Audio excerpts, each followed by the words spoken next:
જય શ્રી કૃષ્ણ। સ્વાગત છે તમારું છાયાની વાનગીઓમાં। આજે આપણે બનાવશું નવરાત્રિ કે વ્રતમાં ખાઈ શકાય એવા મોરૈયાના સોફ્ટ ઢોકળા। તો બનાવવાની શરૂઆત કરશું।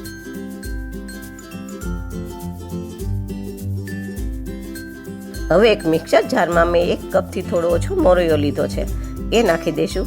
અને 1 કપ પૂરો થઈ જાય એટલા માટે મેં 20 ગ્રામ જેટલા સાબુદાણા લીધા છે, એ પણ નાખી દઈશું। એટલે આપણે ટોટલ 1 કપનો માપ રહેશે। હવે આનો આપણે એકદમ ફાઇન પાવડર નહીં પણ થોડો દરદરો પાવડર કરવાનો છે, તો આપણે પાવડર કરી લેશું। હવે આપણો પાવડર તૈયાર થઈ ગયો છે, તો એને એક વાસણમાં કાઢી લેશું। હવે એ જ મિક્સર જારમાં મેં એક મોટું બટેટાની છાલ કાઢી ધોઈ અને આવી રીતે પીસ કરી લીધા છે, એ નાખી દઈશું। સાથે અડધો કપ દહીં નાખશું, જે મેં ખાટું લીધું છે। અને 1 ઇંચ જેટલો આદુનો કટકો અને 2 લીલા મરચાંના કટકા લીધા છે, એ નાખી દઈશું। અને આને પણ આપણે પીસી લેશું। હવે આપણું બટેટું પણ સરસ પીસાઈ ગયું છે, તો આપણે એક બાઉલમાં જે મોરૈયાનો પાવડર કરીને લીધો હતો એની અંદર એને એડ કરી દઈશું। અને બધું સરખી રીતે મિક્સ થઈ જાય એ રીતે આપણે મિક્સ કરી દઈશું।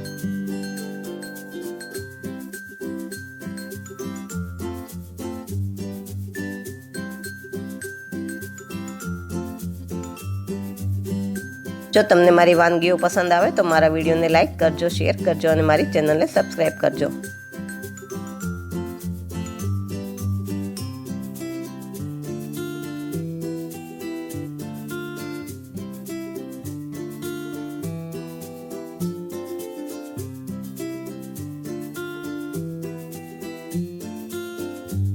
હવે આપણે આ બેટરને ઢાંકીને અડધો કલાક માટે રેસ્ટ આપશું। જો તમારી પાસે વધારે ટાઈમ હોય તો વધારે વાર રહેવા દેવાનું।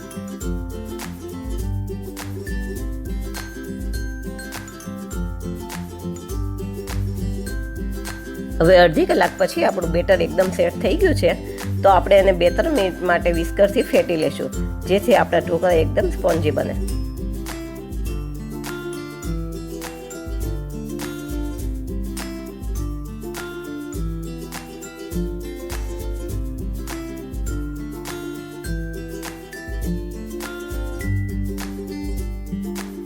હવે બેટરને થોડી વાર ફેટ્યા પછી તમે જોઈ શકો છો કે બેટરનો કલર પણ બદલાઈ ગયો છે અને બેટર પણ થોડું હળવું થઈ ગયું છે।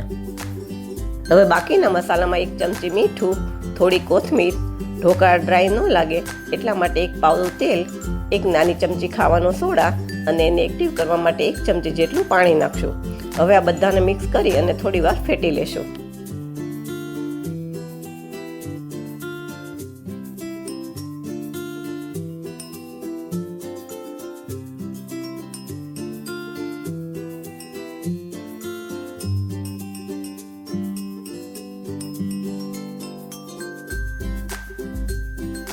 હવે ઢોકળા મૂકવા માટે મારી પાસે આવો ડબ્બો છે, તો મેં ડબ્બો લીધો છે। તમે થાળી કે પ્લેટ પણ લઈ શકો છો। તો એમાં થોડું તેલ નાખી અને ચારે બાજુ લગાવી દઈશું।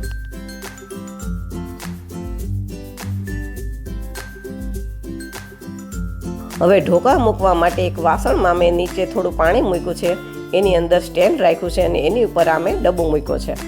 આની અંદર આપણે જે બેટર તૈયાર કર્યું છે એમાંથી અડધું બેટર નાખવાનું છે।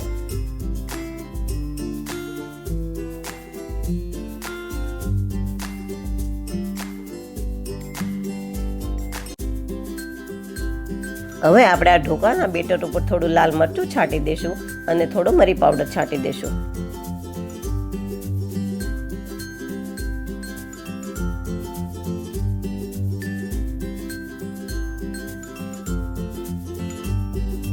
પછી એને ઢાંકી અને 12 મિનિટ માટે આપણે એને હાઈ ફ્લેમ ઉપર સ્ટીમ થવા દેવાનું છે।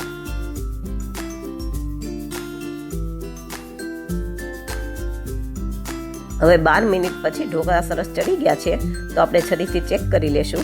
તો છરી આપણી એકદમ કોરી જ નીકળે છે, એટલે આપણા ઢોકળા સરસ ચડી ગયા છે। હવે આપણા ઢોકળા થોડા ઠંડા થાય ત્યાં સુધી આપણે ચટણી બનાવી લઈએ। હવે ચટણી બનાવવા માટે મેં એક મોટો બાઉલ જેટલી કોથમીર લીધી છે, એ બધી આપણે આમાં નાખી દઈશું। પછી એમાં 1 ઇંચ જેટલો આદુનો કટકો, 2 લીલા મરચાંના કટકા, 2 ચમચી સિંગદાણા, 1 ચમચી મીઠું, 1 ચમચી જીરું, 1 ચમચી ખાંડ અને અડધા લીંબુનો રસ નાખશું। થોડું પાણી નાખી અને આપણે એને ક્રશ કરી લેશું।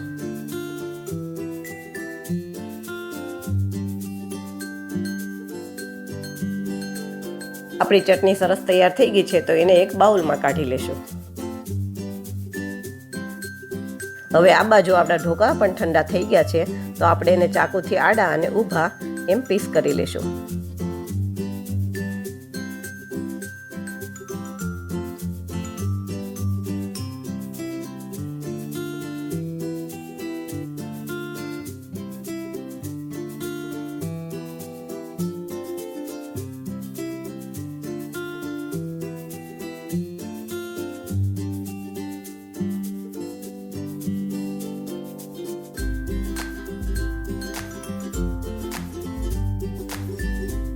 હવે તમે જોઈ શકો છો આપણા ઢોકળા એકદમ નરમ અને સોફ્ટ બન્યા છે.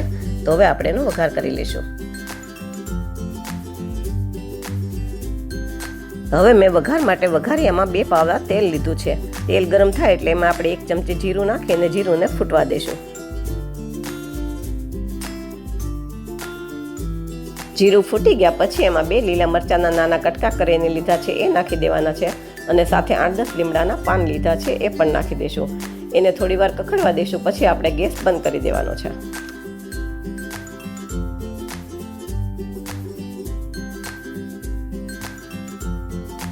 પછી આપણે એમાં 2 ચમચી જેટલા તલ નાખી દઈશું. કેમ કે ગેસ ચાલુ હોય તો તલ ચારે બાજુ ઉડે છે, એટલે આપણે તલ છેલ્લેથી નાખ્યા છે. હવે આપણે આ વઘારને ચારે બાજુ ઢોકળામાં રેડી દઈશું.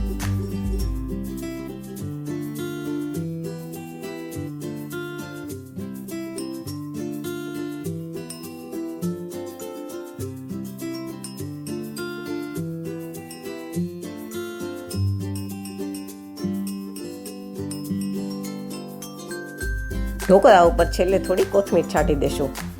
તૈયાર છે આપણા ફરાળી ઢોકળા. આવી જ નવી રેસીપી સાથે ફરી મળશું. Thank you.